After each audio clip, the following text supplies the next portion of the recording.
بسم الله الرحمن الرحيم والصلاة والسلام على أشرف الأنبياء والمرسلين سيدنا محمد سيد الأولين والآخرين وعلى صحابته ومن تبعهم بإحسان إلى يوم الدين والعاقبة للمتقين. يا أيها الذين آمنوا اتقوا الله حق تقاته ولا تموتن إلا وأنتم مسلمون. O faithful, fear Allah as He should be feared, and do not die except as Muslims. Do not die except totally and entirely surrendered to His will on His own terms. Beloved brothers and sisters in faith, and beloved brothers and sisters in humanity, it is with a very heavy heart that I address you this evening with today's Friday reflection. Usually these reflections are given at 12 noon, but I couldn't bring myself to actually presenting anything at that time. It just hurts a little bit too much. And I just wanted to dedicate today's reflection to every ailing heart that's out there, to every broken heart that's mourning another broken neck.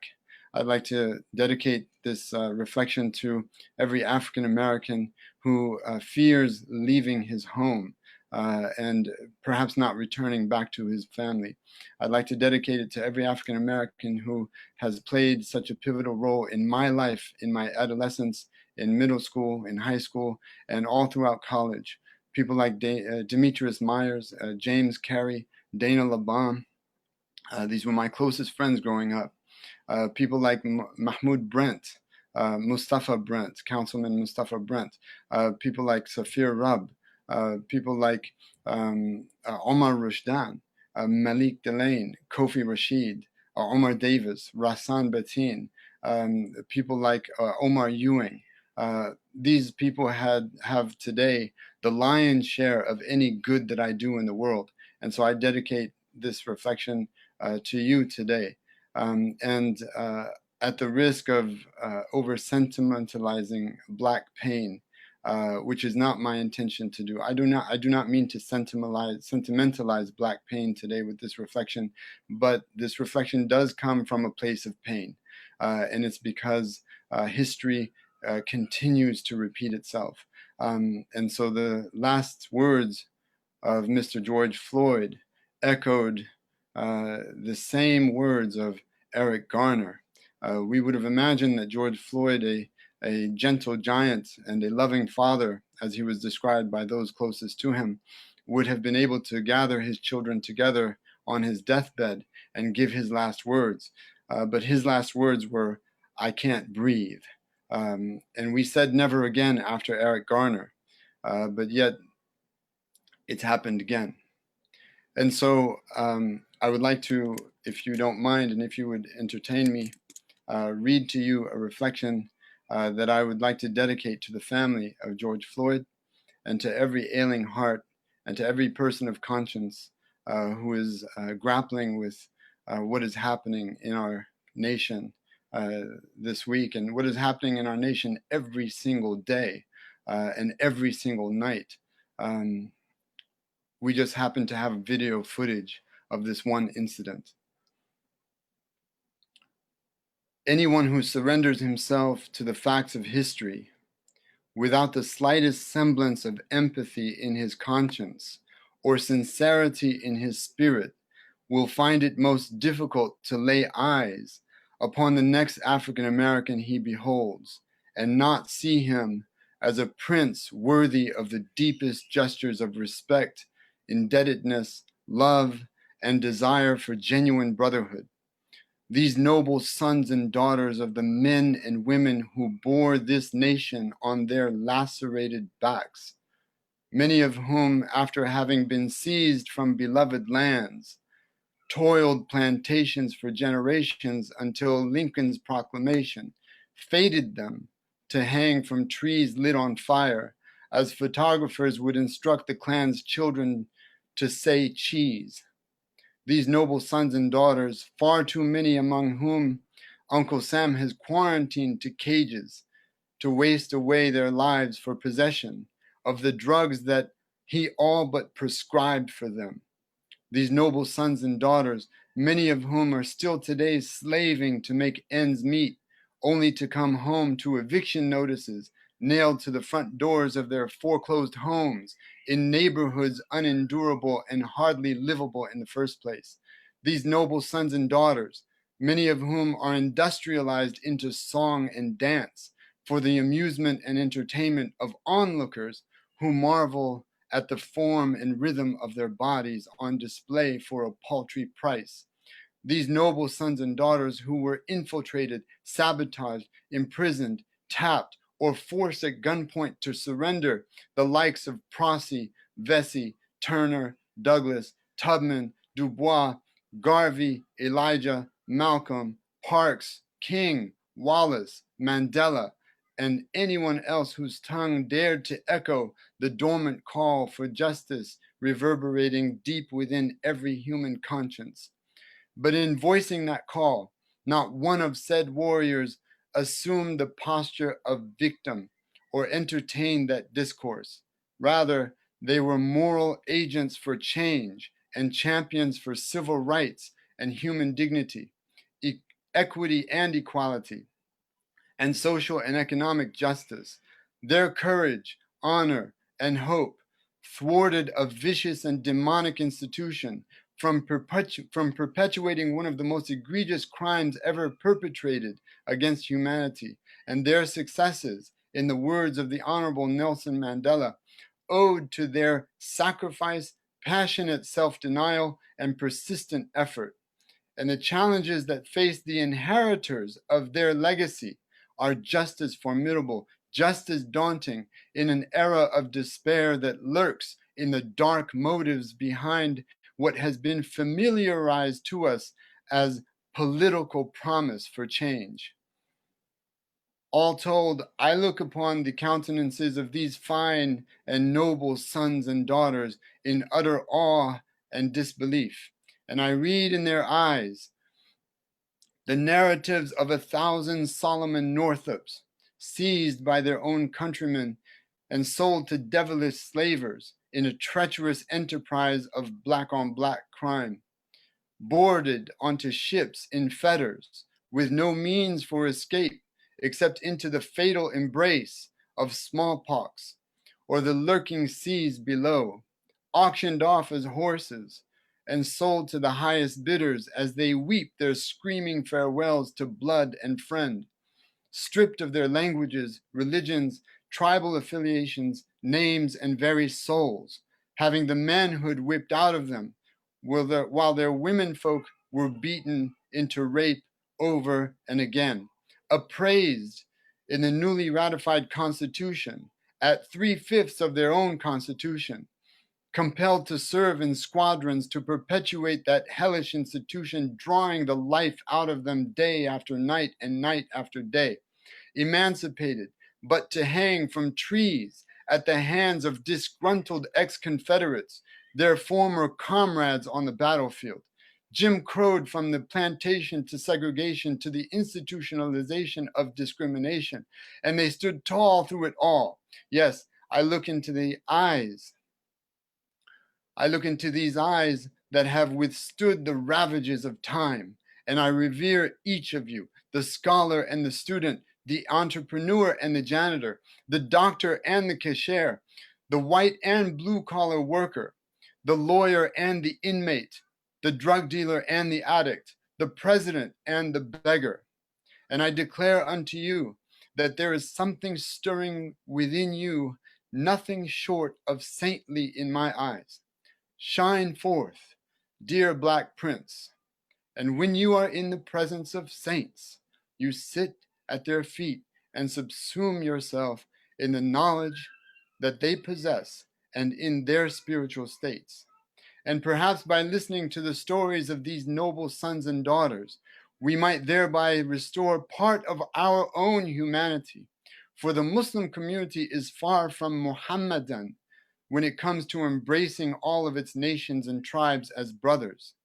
Behold, the descendants of Bilal, and we are here in their midst.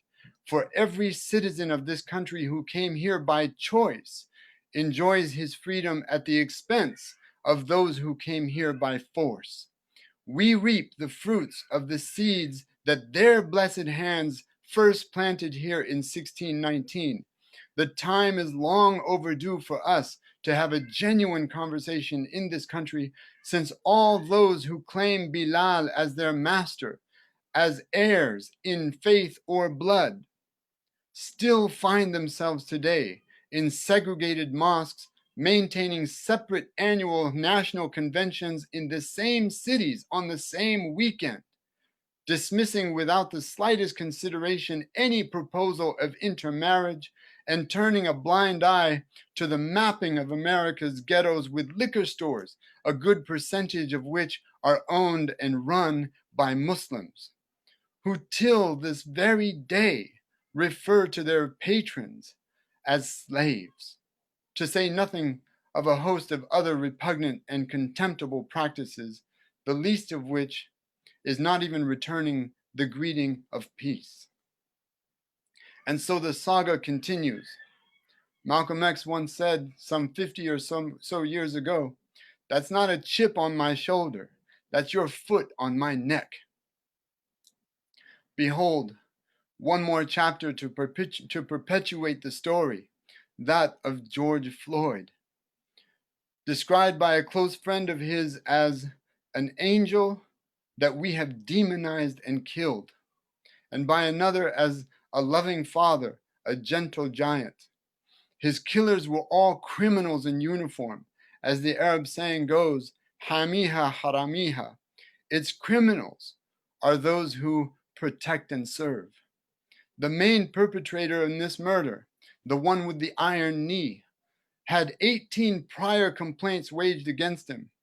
And the initial cover-up of the police in this case was that Floyd physically resisted officers, a cover-up only characteristic of a precinct that had a history of complaints waged against it for use of excessive force, especially against African Americans. However, that response changed once video footage began to go viral on social media, showing that Floyd was compliant and handcuffed immediately after leaving his car, and handcuffed with his belly on the ground the entire time he was being detained. One wonders if the death of George Floyd would have been chalked up as complaint number 19 against the officer with the iron knee, had it not been for the video footage that exposed the initial police response as false, footage of grueling agony as a 46-year-old man. As a 46-year-old man pleaded not to be set free, but for his life, for air, for breath, for his mother. Imagine the degree of fear that must overwhelm the heart of a man well into his 40s who pleads for his mother. The fact that his mother has been dead and buried for the past 2 years means that Floyd's soul was now pleading as it was orienting itself for heaven. He was pleading for his mother in heaven. And we don't need to imagine. We have video footage, the only weapon of a people against systematic brutality meted out over decades of blue on black crime. The 3 other officers who stood by to enable this crime to happen are all accomplices to the murder and must be tried as accomplices. And no, not all officers are crooked, but this nation must be allowed to grieve, and righteous anger must be given voice and must not be silenced. And violent anger, though we do not endorse it, must be understood and contextualized. Allah subhanahu wa ta'ala said in Surah Al-Shu'ara verses 18 through 22, quoting Pharaoh and Moses, قَالَ أَلَمْ نُرَبِّكَ فِينَا وَلِيدًا وَلَبِثْتَ فِينَا مِنْ عُمْرِكَ سِنِينَ وفعلت فعلتك التي فعلت وأنت من الكافرين قال فعلتها إذن وأنا من الضالين ففررت منكم لما خفتكم فوهب لي ربي حكما وجعلني من المرسلين وتلك نعمة تمنها علي أن عبدت بني إسرائيل. Pharaoh said, "Didn't we raise you among us while you were still but young, and you remained among us from your life. You remained for years and years from your life. Those formative years in your life, didn't we raise you? And then you did that deed that you did, and you are among those who are ungrateful.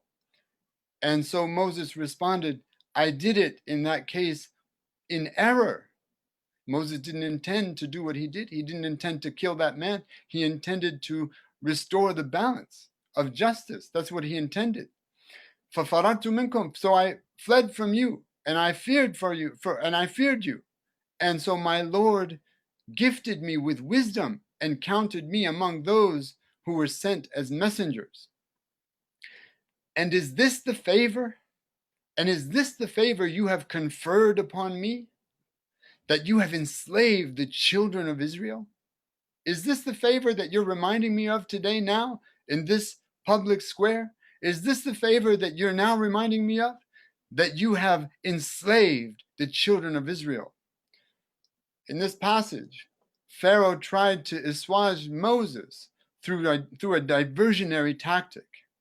He tried to distract the discourse by a diversionary tactic, for Moses was there trying to free the children of Israel from the bondage of slavery, and he was trying to deliver them from the tyrannical hands of Pharaoh. And so through a diversionary tactic, Pharaoh tried to distract Moses. And some will be foolish enough to respond to this tragedy by pointing out that this country twice voted in a black president, or ramped up this or that social program, or has implemented diversity policies in this or that industry, or has this or that proven track record of diversity training, or they will focus, as they have been, on the backlash as a way to divert attention away from the systematic issues at hand.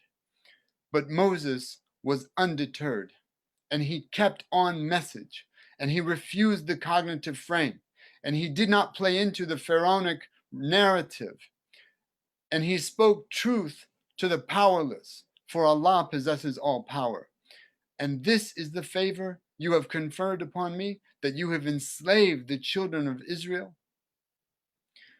And so Allah subhanahu wa ta'ala says in Surah Al-Baqarah, يا أيها الذين آمنوا كتب عليكم القصاص في القتلى الحر بالحر والعبد بالعبد والأنثى بالأنثى فمن عفي له من أخيه شيء فاتباع بالمعروف وأداء إليه بإحسان ذلك تخفيف من ربكم ورحمة فمن اعتدى بعد ذلك فله عذاب أليم ولكم في القصاص حياة يا أولي الألباب لعلكم تتقون.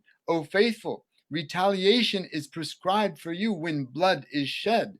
The free man for the free man, the slave for the slave, and the female for the female. But he to whom his brother shall make any remission, he to whom his brother shall forgive, is to be dealt with equitably, and to him should he pay a fine with liberality.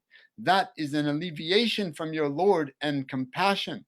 And he who transgresses after that, for him is grievous woe. But in this law of retaliation is your life, that there is life in retaliation. There is life in the law of retribution. There is life in the law of retaliation. There is life in the restoration of justice. There is life in an eye for an eye and a tooth for a tooth. There is life in the Mosaic law. There is life in the law that restores equilibrium to this, in the face of injustice and wrongdoing and oppression and suppression. And O men of understanding, to the intent that you may fear God. There is life in retribution. And one wonders if the officer with the iron knee had any fear of retribution, if he had any fear of justice being done, if he had any fear. For if he had any fear, he would not have had 18 complaints of excessive force against him on his record, to add this one to the roster. And so the lack of, so the fact that most blue on black crime goes without full conviction, and 99% of the cases are not actually brought out as criminal charges. And those that are brought out as criminal charges do not end up in convictions ultimately, the overwhelming majority of them, that they are settled, or the charges are dropped, or the officers are acquitted. This is the system that emboldens and empowers blue on black crime. And Allah subhanahu wa ta'ala says that whosoever kills one soul, it's as though he has killed all of mankind. And whosoever saves one soul, it is as though he has saved all of mankind. And so this is much bigger than white against black. This is blue against black right now. And not every cop is crooked. And this is a minority among the police force. We understand that. We recognize that. We admit that. And we as Muslims know when you take a small group of people and label the entire group for the bad apples in the bunch, that we know that this is propaganda. We know that this is true. We know that this is not. That we know that the overwhelming majority of law enforcement is not crooked like this. But there are enough of them who are silent.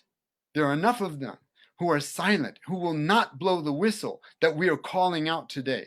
That this message goes to you, dear officer, who is silent and who is fearful for not blowing the whistle. Those people who stand by and allow these things to happen. These people who stand by, these officers who may be intending well and who may be virtuous people otherwise, but they stand by and turn a blind eye to their own co-workers in uniform who are using excessive force on a daily basis, who are allowing their racism to get the better part of their judgment, and who are getting off scot-free by planting evidence or by forging police reports or by any slew of the little devilish tricks that are being perpetrated night after night after night on the streets of the inner cities of this country.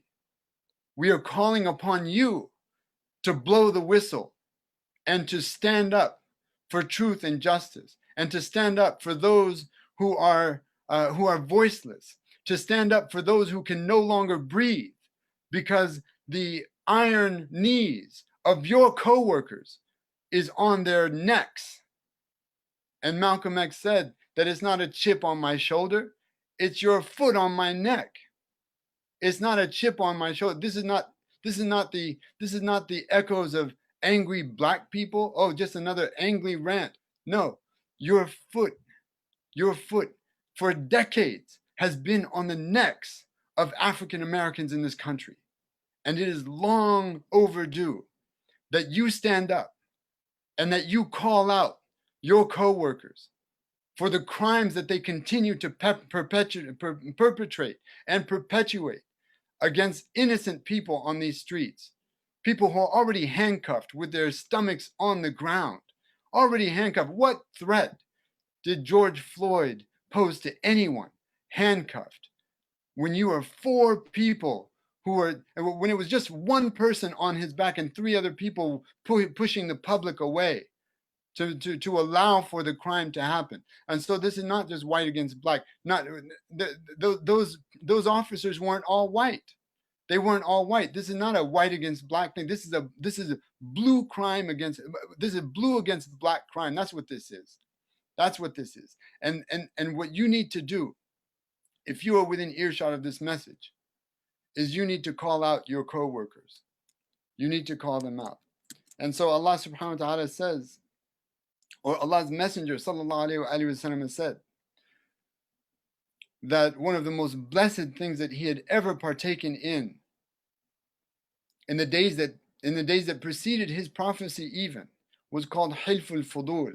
In his time, there was a person who came into Mecca, and he represented the minority.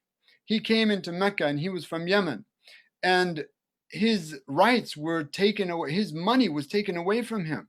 He wanted to buy something in the marketplace, and the seller took his money and didn't give him the merchandise that he was buying, the goods that he was buying. And so he goes to Safa and he yells at the top of his lungs, is there anyone in Mecca who will come to aid the oppressed? Is there anyone in Mecca who will come and ensure that justice is served?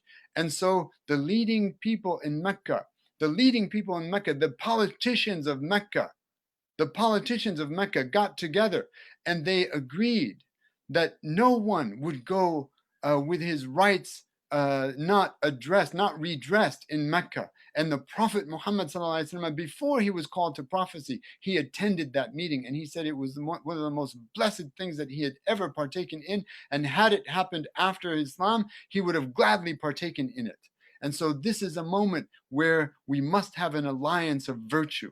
This is our moment where policy needs to, Allah subhanahu wa ta'ala says that min ajli dhalika katabna ala bani Israel, that in the context of Cain killing Abel, when Cain killed Abel, Allah subhanahu wa ta'ala said min ajli dhalika, because of that murder, that first murder in the history of humanity, because of that, we prescribed for Bani Israel, we wrote it as policy for Bani Israel, that whosoever, for the children of Israel, that whosoever kills one person, it's as though he has killed all of mankind. And whosoever saves one person, it's as though he has saved all of mankind. So, min ajli dhalika, because of that. And so this should reverberate and resound among us very strongly today. Min ajli dhalika, because of that. So what are we going to do because of that? What are we going to do because of that murder that just happened a couple of days ago? What are we going to do because of George Floyd? What are we going to do because of Trayvon Martin? What are we going to do because of Eric Garner? What are we going to do because of Philando Castile? What are we going to do because of Oscar Grant and Eric Garner? What are we going to do? Because the last time I heard someone say, I can't breathe, that was supposed to be the last time I heard someone say, I can't breathe. What are we going to do? Min ajli dhalika. What are we going to do because of that? Allah subhanahu wa ta'ala said, because of that one murder, we prescribe for the children of Israel that whosoever kills one person is as though he killed all of mankind. So what policy are we now going to prescribe? What plan of action are we now going to prescribe? What expectation are we now going to hold our law enforcement accountable to? What plan of action are we now going to sign on to? Or is it going to be another speech? Or is it going to be another angry rant? Or is it going to be another hashtag? What is going to come about? Min ajli dhalika. Because of that, what is going to come about? And so I don't have all the answers. This is the moment that every Muslim within earshot of this message, if you don't understand the context, if you don't understand the history, if you don't understand the centuries of pain that this community has been enduring and suffering ever since the first slaves reached here, then keep your mouths shut. Don't say a word. Just hold silently. Don't criticize anything. And yes, we don't endorse violence. We don't endorse vigilantism. We don't endorse lawlessness. But keep silent if you don't have something wise to say, if you don't have something that's grounded in context, and let those allow those who understand to speak, allow those who understand to lead. And we are looking in this moment to our leaders among the African American community, imams and ministers and rabbis. We are looking to you at this moment to tell us, to give us our marching orders. You tell us what to do, because we are fed up along with you. We are fed up along with you, and we want to do something about it now. We don't want another George Floyd. We don't want another Eric Garner, and someone's going to die tonight at the hands of another cop. Someone's going to die tonight, and they won't have video footage of it. Most of these deaths don't have video footage, And video footage is our only weapon. It's the only weapon of a people who have been brutalized for decades at the hands of other cops, at the hands of cops. So you give us our marching orders tonight. And you are the ones who have the microphone tonight. One of the reasons why Sayyidina Musa alayhi salam, Moses, peace and blessings be upon him, was so passionate and so articulate. Even though he had a speech impediment, he was so articulate and he was so eloquent and he was on message, is because he was one of Bani Israel. He was one of the children of Israel himself. And so we are looking to you now to lead us. You tell us what to do. And we are with you. We've got your backs. This country is bleeding now. This country is bleeding. And yes, this is a time for every person who suffers from that disease, that satanic disease of racism, to confront yourselves today. Confront yourselves in this moment. Face your souls and question your own integrity and accuse your own Christianity. Accuse your Christianity. Is this the legacy that Christ left behind? What would Jesus do? Have you asked yourselves that question? What would Jesus do? And allow your. We live in a country where the pistol of George Zimmerman reached $65 million as an auction bid by people who were just playing up the bid, people who had as their names, the names on their accounts as they were bidding, Tamir Rice, right, trying to play up the bid. People who had racist McShootface playing up the bid to the point that it reached $65 million. And so they had to reset the auction. And the pistol that claimed the life of Trayvon Martin went for $250,000 to a man who just last December filed a lawsuit against Trayvon Martin's parents for $100 million for defamation. This is the country that we're living in.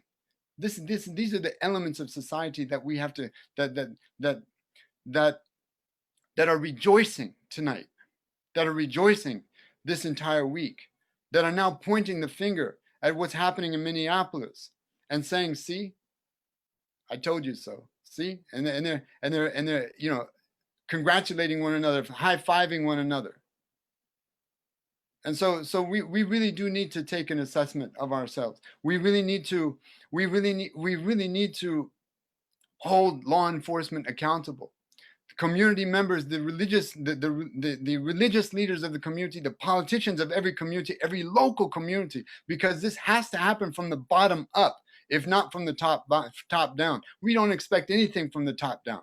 Although it must happen from the top down, we have to have policies in place from the top down that strike fear into fear of consequence. Fear of consequence. Allah subhanahu wa ta'ala, there was a law that was revealed, a law that was revealed to the children of Israel on account of one murder. And laws must now be set in place. Just like Clinton instituted 3 strikes and you're out. And people now serving life sentences for petty crimes, for possession. And who knows if they actually possessed or not, because it's so easy to plant these things on people now. And cops are just silent. The people who know are totally silent. You can easily plant evidence on people, and now they're in jail for life on a petty crime.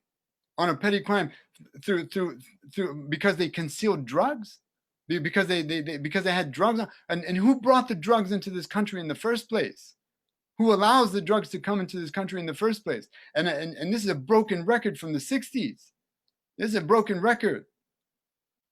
So just like Clinton instituted the 3 strikes and you're out, we should demand that every police officer in this country gets 3 strikes and then he's out.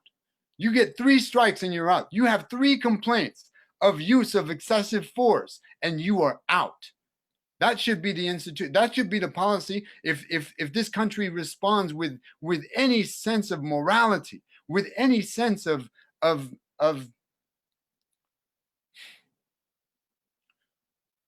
so اللهم صل وسلم وبارك على سيدنا محمد وعلى آله وصحبه وسلم. I'm trying to come up with words and I'm utterly speechless. I mean,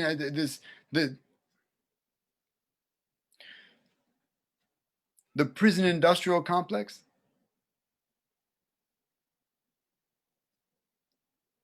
Prison Inc., Prison Incorporated. I mean, where do you start? Where do you start? So it's got to come from the top down, but it's got to come from the bottom up. We need to hold our local law enforcement accountable.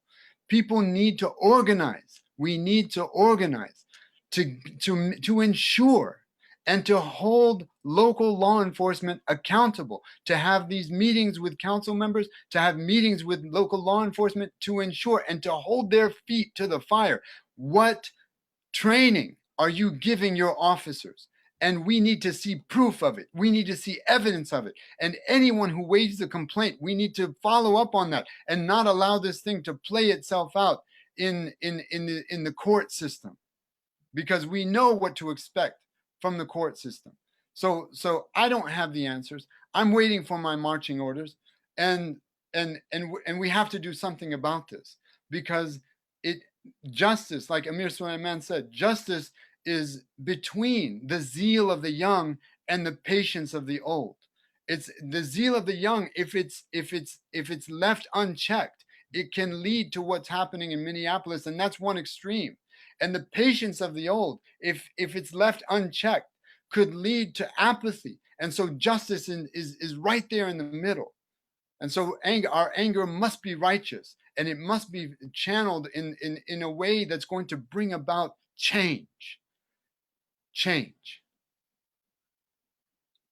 And I leave you then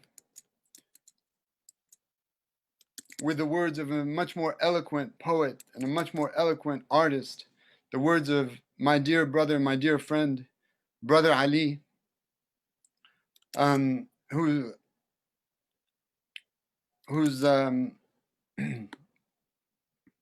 Bismillah. I'm going to share my screen, inshallah, so you can see, so you can follow along with the lyrics of this song. And this will be the last that we share for tonight's Jummah reflection, inshallah.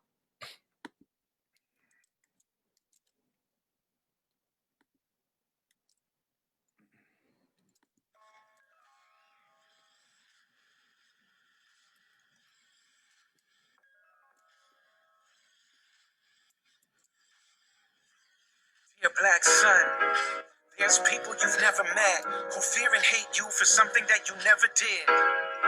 And these people are so self-convinced. Sometimes they pull a trigger, call that self-defense. And in that sad insanity, their fear is realer to them than your humanity. But that's their problem, it's not yours. Listen to your pop for a second. These are the confessions of a father brokenhearted who don't know how to pull his only son out of a target. They lied when they said it was the bottom where you started. You were a king long before them ships departed. You are not defined by anybody else's crimes. You don't need to answer for what happens in their minds. You are not confined by their imaginary lines. You don't need permission to exist with the divine. In fact, you don't need permission from no one, including me. You need not do anything but be. Just breathe. Whatever you dream, let it mean you're free. Tears on your cheek never made nobody weak. Sometimes you gotta grieve, let it burn, let it bleed, then let yourself heal. Pray to God that it will. You got a spirit that a bullet can't kill. That doesn't make it any less real. They say it takes a man to raise a man. You're slipping through my hands like grains of sand. And here I stand, trying to wrestle with the hourglass. Maybe see how long I can make an hour last. Raising a man, you're slipping through my hands like grains of sand. And here I stand, trying to wrestle with the hourglass. Maybe see how long I can make an hour last. Dear black son,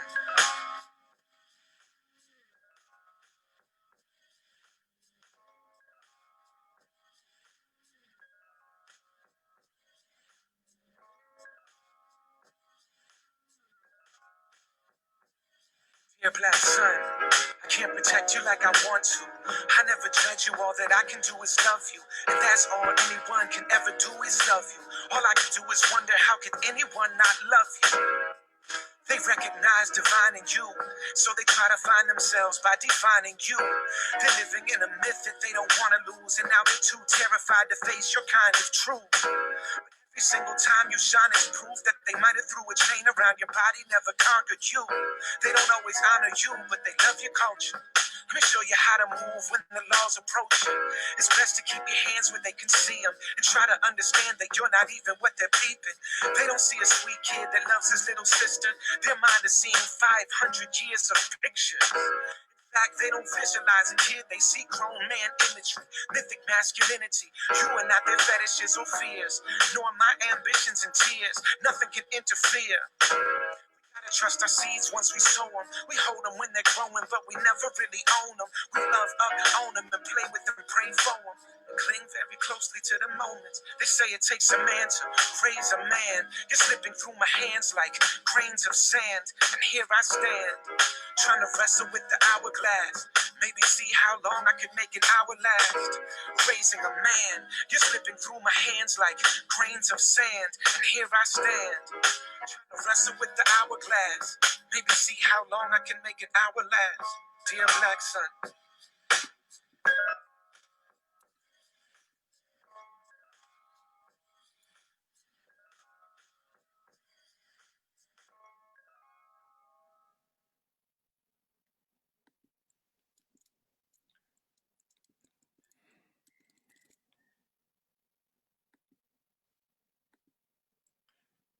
And so let us have a moment of silence for George Floyd.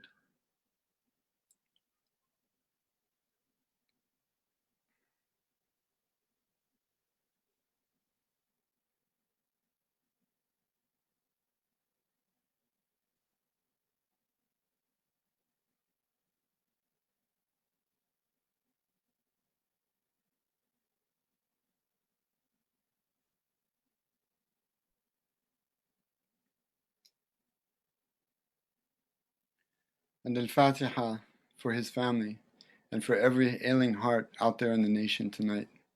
Bismillah ar-Rahman ar-Rahim.